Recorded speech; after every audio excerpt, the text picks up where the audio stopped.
Assalamualaikum.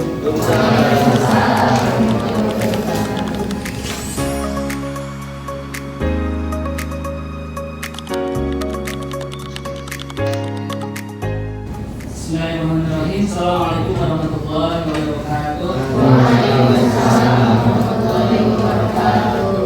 Alhamdulillah, nahmaduhu wa nasta'inuhu wa nastaghfiruh wa na'udzu billahi min shururi anfusina wa min sayyiati a'malina. Man yahdihillahu fala mudilla lahu wa man yudlil fala hadiya lahu. Asyhadu an la ilaha illallah wa asyhadu anna Muhammadan abduhu wa rasuluh.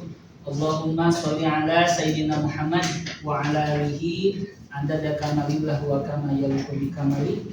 Allahumma rabba hasbihi ala qulubi man ra'ani wa man sami'a kalami wa a'ta qalbahu madamikum. Oke, selamat pagi semuanya. Selamat pagi. Gimana kabar hari ini? Alhamdulillah. Baik, sebelum Bapak mulai, Bapak mau absen dulu terlebih dahulu ya. Tolong acungkan tangannya. Imron hadir? Hadir. Wawa hadir. Kemudian Jida hadir, Rispa, oke, hadir semua berarti ya. Ada yang hadir ya? Oke, kemudian, oke, baik. Mari kita mulai berdurasi dengan bacaan basmalah.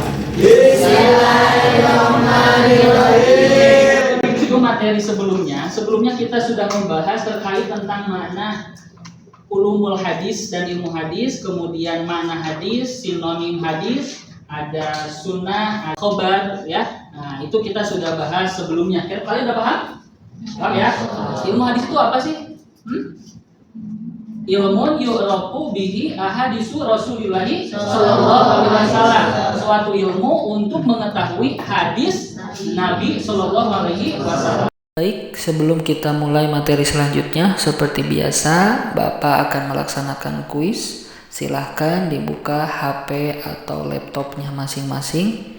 Bapak udah share kode kuisnya di grup. Bapak kasih waktu beberapa menit. Tafadhol, silahkan, selamat mengerjakan.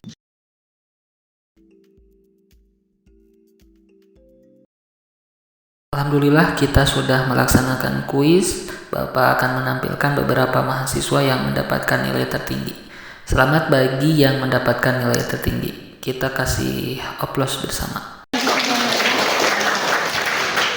Oke, sekarang materinya adalah struktur hadis atau komponen atau unsur-unsur yang membentuk suatu hadis. Gitu kan? Ya, fokus ke sini bukan fokus ke sini ya. Nah, ini cuma hanya figuran gitu kan, gambar gitu kan ya. Tapi fokus ke sini. Struktur hadis ya, komponen atau unsur-unsur yang membentuk suatu hadis. Ya, ini materi sekarang gitu kan ya. Oke, kita next. Coba kalau kita perhatikan, ada sebuah hadis. Hadis ini komplit? Komplit? Komplit. Coba kalau komplit, mana yang termasuk kepada sanad? Dari mana sampai mana? Ada sana sampai? Ayo, mana? Sanad. Rasulullah sallallahu alaihi wasallam yaqulu. Nah, ini sanad, ya. Nah, kalau matan? Bukan matan. Ada matan, ada mantan, oke? Nah, kalau mantan urusan gipa itu ya, gitu ya. Nah, tapi matan, nah mana matan? Innama a'malu binniyat wa innama likulli imrin wa sampai mana?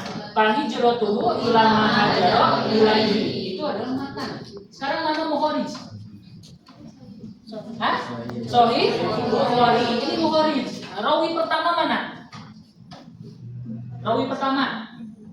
Umar bin Khattab laka ajrani. Oke, bagus. Kalau rawi terakhir? Rawi terakhir. Jawab. Cung yang Bukhari. Cung yang Kutaibah. Cung yang cari aman. Ayo, siapa? Oke, berarti rawi terakhir itu adalah Imam Bukhari, rawi terakhir. Nah, ini kenapa Bapak sampaikan? Karena gini, yang dikatakan hadis yang utuh itu memenuhi beberapa komponen, beberapa unsur. Nah, ini contohnya, gitu kan? Meskipun ya ini hadis yang populer, yang kalian kalau lari sambil lari kalian hafal, bisa kan? Oke, next ya, materi selanjutnya. Nah, ini sengaja Bapak kasih warna yang beda. Ini menunjukkan bahwa ini yang warna merah ini adalah sigotul ada atau sigotul isnad gitu. Yang warna apa ini? Hijau apa hijau ya, nah ini yang warna ini warna apa hitam gitu kan. Ini itu ada namanya rawi semuanya. Ini kasih tanda sengaja Bapak biar kalian paham. Oke, next. Nah, unsur atau komponen hadis gitu kan ada berapa? Ada 2, sanad dan matan. Itu secara umum. Jadi secara umum unsur hadis itu ada 2, ada sanad, ada matan. Nah, terbagi lagi gitu kan ya. Nah, antara sanad ada berapa? 3, 1 rawi, 2 sigotul ada, 3 Loh, ayo yang bisa 5 juta, 10 juta. Itu Ustaz dan Hidayat gitu kan. Kalau Bapak enggak gitu lah ya. Coba yang bisa gimana? Ya Pak, 1 apa tadi? Rawi, 2 mukhalif, yang ketiga sigotul ada. Nah, ini adalah unsur suatu hadis, komponen. Jadi yang membentuk suatu hadis itu ini unsurnya. Ada sanad, ada matan. Kemudian sanad mencakup 3 aspek, ada rawi, mukhalif, dan sigotul ada. Nah, pertemuan hari ini kita akan bahas semuanya ini. Siap? Siap ya? Oke, next ya. Oke, pengertian hadis sudah ya? Udah tahu kan? Minggu sebelumnya ini kita lewati. Ini adalah pengertian yang komprehensif gitu kan terkait tentang hadis gitu kan. Itu sudah dibahas sebelumnya. Ini sanad ya. Nah, bisa kita lihat sanad ya. Sanad bersandar, tempat bersandar gitu kan ya, tanah yang meninggi. Ini menurut etimologi. Ini menurut istilahnya jalan untuk sampai kepada matan, yakni rangkaian periwayat yang menyampaikan matan dari sumbernya yang pertama. Jadi cakupan sanad itu ada siapa? Ada rawi, betul kan? Ada rawi kan? Nah, itu harus ada gitu kan. Maka disebut dengan sanad. Gitu kan. Next. Nah, ini pengertiannya yang lain gitu kan. Beberapa pengertian tentang sanad gitu kan ya, ada Tuhan dan lain sebagainya. Next. Ini urgensi sanad, pentingnya adanya sanad gitu kan ya. Artinya gini, kalau sanad itu seperti ini, tidak ada tulisan di YouTube, tidak ada tulisan di YouTube, apapun itu tulisannya kecuali ada yang mengupload, betul? Betul kan? Gitu kan ya. Jadi tidak ada tulisan urgensi sanad kecuali ada yang menulis, betul kan? Nah, pentingnya sanad, rawi itu sangat penting sekali dalam unsur-unsur suatu hadis. Ya, ada suatu hadis Nabi membicarakan tentang atani minallah wa manzalatun minasyaiton. Itu matanya. Itu dari mana sumbernya? Siapa rawinya? Pasti gitu kan? Gitu kan? Nah, itu yang akan jadi permasalahan. Nanti kalian setelah belajar mata kuliah pengantar ulumul hadis, kalian akan belajar metode kritik hadis. Ini teorinya nanti kita pelajari, aplikasikan kepada kitab-kitab sumber, kitab primer dan sekunder. Ya, kutubut tis'ah, kutubut sitah, ya. Itu nanti kita pakai digitalisasi hadis gitu ya. Oke, next. Ini unsur-unsur sanad ya. Tadi ada 3, rawi, mukhalif, sigotul ada. Nah, ini rawi ya. Rawi. Nah, ini pengertian rawi. Rawi akar katanya apa? Rawa yarwi riwayatan fahuwa rawin wa zaka marwiyun. Kayak gitu ya. Rawi itu orang hamil, al-hamil bukan orang yang menghamili, tapi orang yang membawa nakal, orang yang memindahkan. Ini pengertiannya gitu kan ya. Nah, itu adalah pengertian dari rawi gitu ya. Oke, ini mukharij. Nah, itu yang mengumpulkan hadis gitu ya. Oke, kelihatannya ada yang ngantuk nih. Coba ya, ada yang ngantuk di belakang ya. Kita briefing dulu, tapi briefingnya secara Islami ya. Nah, harus lurus ya sama Bapak gitu kan. Kalau briefing jurusan ilmu hadis gini gitu kan ya. Kalau Bapak bilang tangannya gini semuanya, teman-teman, semuanya, biar kalian nggak ngantuk nih ya pagi-pagi ya. Wah ya, nah ini harus semangat gitu. Mau berdiri apa sambil duduk? Duduk. Oke, masih pagi Pak, jadi duduk begitu ya. Oke, semuanya gini. Ketika Bapak bilang subhanallah, wah Islami banget. Islami banget ya gitu kan ya. Ketika Bapak bilang subhanallah, tepuk tangan ya. Kalau alhamdulillah, berarti gini ya, alhamdulillah kalian tepuk tangan ke teman kiri kalian. Nah, kalau Allahu Akbar berarti ke kanan kalian. Bisa? Fokus? Buat pagi-pagi. Kita coba dulu. Ya, subhanallah. Tahu kan? Kurang fokus gitu kan ya. Nah, belum sarapan ya. Nanti sarapannya gitu kan ya. Subhanallah. Allahu Akbar. Oh, ketemunya bukan ke kita, tapi ke temennya. Jadi semua ya. Oke, mulai ya, siap ya. Siap. Subhanallah. Nah, bisa. Ya, kemudian Allahu Akbar. Yang cepat. Gimana? Tuh. Subhanallah. Alhamdulillah. Alhamdulillah. Allahu Akbar. Allahu Akbar. Allahu Akbar. Oke, beri tangan.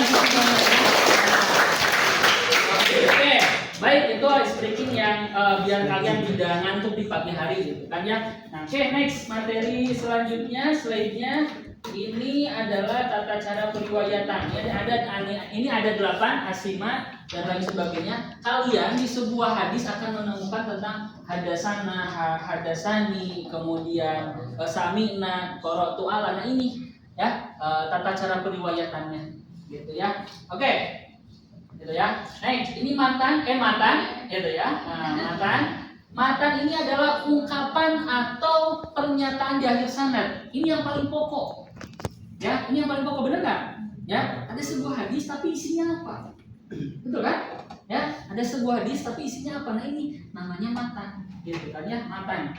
Ya, was kacaletot. Ya. Oke, ini kita kalau dibuatkan skema karena kita itu struktur atau komponen hadis, jadi harus ada di skemakan. Nah, ini skemanya terkait tentang diagram hadis niat riwayat Bukhari, gitu ya. Oke, next selanjutnya, kalau kalian sudah memahami hal ini, ada beberapa contoh, tolong dikeluarkan kertasnya atau bukunya. Nah, kalian coba, ini hadisnya dalam kutubus sittah ya, dalam beberapa riwayat. Nah, dalam beberapa riwayat, coba kalian tuliskan, kemudian kalian buat bagan. Gitu kan ya, buat bagan seperti ini ya, yang tadi Bapak contohkan. Nah, ya, dibuat kayak gini, dibuat bagan seperti ini. Siap ya? Bisa mengerjakan? Siap ya? Nah, kayak gini, hadis ini, kemudian dibagankan seperti ini. Bisa ya? Jadi ini bagannya, ini sigotul adanya, ini rawi pertama, ini rawi terakhir. Nah, rawi terakhir itu sekaligus muhorid, sekaligus sanad pertama. Ya, ini adalah Imam Bukhari. Kalau ditanyakan mana muhoridnya, mana rawi terakhirnya, jangan bilang Sahih Bukhari. Kalau Sahih Bukhari itu ada nama kitab. Tapi apa? Imam Bukhari orangnya. Gitu ya, paham ya? Paham ya? Oke, gitu kan ya. Nanti ini kerjakan. Bapak kasih tugas terkait tentang ini gitu kan ya, beberapa materi gitu kan ya. Insya Allah materi ini, kalau kalian perlu materi ini perlu, nah, nanti Bapak share via PJ ataupun via Kosma. Tolong PJ ya, di share ke grupnya. Ini ada beberapa riwayat terkait hadis tentang niat ya. Tolong dikerjakan, nanti dibuat bagan. Ini tugas individu, tugas mandiri. Ya, jadi mohon tugas ini dikerjakan. Insya Allah minggu depan dikumpulkan langsung. Jadi langsung kita bahas satu persatu. Bisa dipahami? Bisa. Any question? Enough gitu kan ya. Bisa dipahami ya? Paham tuh? Paham tuh? Ya. Oke, untuk mengakhiri perkuliahan ini, Bapak berpesan gitu kan ya, terkait tentang materi ulumul hadis ini, mohon dipahami bahwa kita perlu mempelajari tentang ulumul hadis ini. Mungkin dasar buat kita untuk menggali, mempelajari hadis-hadis yang ada di kitab kutubus sittah sama kutubus tis'ah gitu ya. Oke, bisa dipahami ya? Sudah akhiri perkuliahan ini dengan bacaan hamdalah. Alhamdulillah. Subhanakallahumma wa bihamdika. Kalam wallahu muwaffiq ila aqwamit thoriq indina shiratal mustaqim. Assalamualaikum warahmatullahi wabarakatuh. Waalaikumsalam.